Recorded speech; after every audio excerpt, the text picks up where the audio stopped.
बिहार में 4 सीटों पर उपचुनाव होने हैं, उसकी तैयारियां सभी पार्टियों ने अपने अपने स्तर से करनी शुरू कर दी है।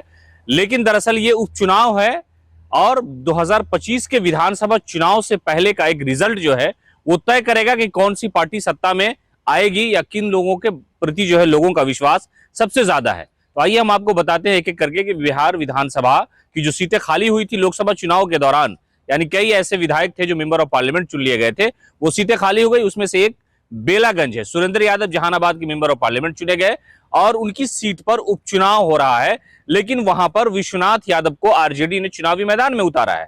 हम आपको बताते हैं कि विश्वनाथ है कौन। लोगों के दिलों में ये चर्चाएं हैं कि भाई विश्वनाथ यादव, जिसको आरजेडी ने अपना उम्मीदवार घोषित किया है, राबड़ी देवी का उन्होंने पैर छुआ, आशीर्वाद लिया और लालू यादव से भी दुआएं लेकर के वो जहानाबाद बेलागंज की ओर रवाना हो गए। तो चर्चा यह है कि विश्वनाथ यादव कौन है। दरअसल विश्वनाथ युवा नेता है आरजेडी के और बेलागंज से इस वक्त आरजेडी ने उन्हें उम्मीदवार बनाया है और वो सीट परंपरागत तौर पर उनके ही पार्टी की थी। अगर कहा यह जाए कि पारिवारिक रिश्ते की बात हो तो जहानाबाद के जो मौजूदा एमपी है सुरेंद्र यादव, वो उनके पिता है, यानी सुरेंद्र यादव जो है विश्वनाथ यादव के पिता है। राजनीतिक विरासत को संभालने की कोशिश में निकले विश्वनाथ आरजेडी के उम्मीदवार वहां से है। सामाजिक काम में वो हमेशा लगे रहते हैं और अलग अलग जगहों में जाकर के, पूरा जहानाबाद हो या बेलागंज का इलाका हो, वहां जाकर लोगों से मुलाकात करते हैं, बातचीत करते हैं। और जो उनके समर्थक है वो ये कहते हैं कि विश्वनाथ में एक लीडरशिप है, विश्वनाथ सामाजिक तौर पर बड़े मजबूत है, सियासी तौर पर और मजबूत हो जाएंगे तो इलाके के लिए ज्यादा काम करेंगे। सुरेंद्र यादव के जो बड़े पुत्र हैं वो तो राजनीति में है, उनके जो छोटे पुत्र हैं वो भी राजनीति में है, लेकिन इस तरह की जो सक्रिय राजनीति है उसमें वो नहीं है। विश्वनाथ यादव को राष्ट्रीय जनता दल ने बगैर चूचरा किए हुए ही अपना उम्मीदवार घोषित कर दिया।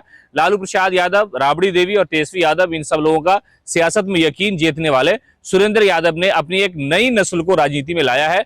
और सियासत में समझिए कि जो 11 महीने का कार्यकाल होगा या 10 महीने का कार्यकाल होगा, यानी 2025 में विधानसभा चुनाव से पहले जो उपचुनाव है उस चुनाव में एक ऐसे उम्मीदवारों को लिस्ट में रख करके सभी पार्टियों ने रखा है कि शायद जो 25 में उम्मीदवारी होगी उससे पहले 2024 में ही उपचुनाव को लेकर के उम्मीदवारी तय कर दी जा रही है कि अगर ये चुनाव जीत जाते हैं तो यकीनन उनके लिए राजनीतिक तौर पर बड़ा फायदा होगा। 2025 के विधानसभा चुनाव से पहले ये सेमीफाइनल है, यानी सभी पार्टियों के लिए एक बड़ा चैलेंज है, चाहे मुख्यमंत्री नीतीश कुमार हो या एनडीए गठबंधन हो या ये कि आरजेडी हो या इंडिया गठबंधन हो, सबके लिए एक तरह से चुनावी हलचल जो है वो चुनावी जनता का विश्वास जीतने का एक मेयार तय करेगा कि 2024 के उपचुनाव में 4 सीटों में जो पार्टी या जो गठबंधन ज्यादा सीटें लाएगी वो समझिए कि 2025 में भी लोगों का यकीन जीत सकती है। इस तरह की बातें जो है वो लगातार चल रही है राजनीति में और कहा यह जा रहा है कि विश्वनाथ यादव आरजेडी के बड़े मजबूत वहां पर उम्मीदवार है, पिता मेंबर ऑफ पार्लियामेंट है और वो सीट खाली हुई थी, तो यकीनन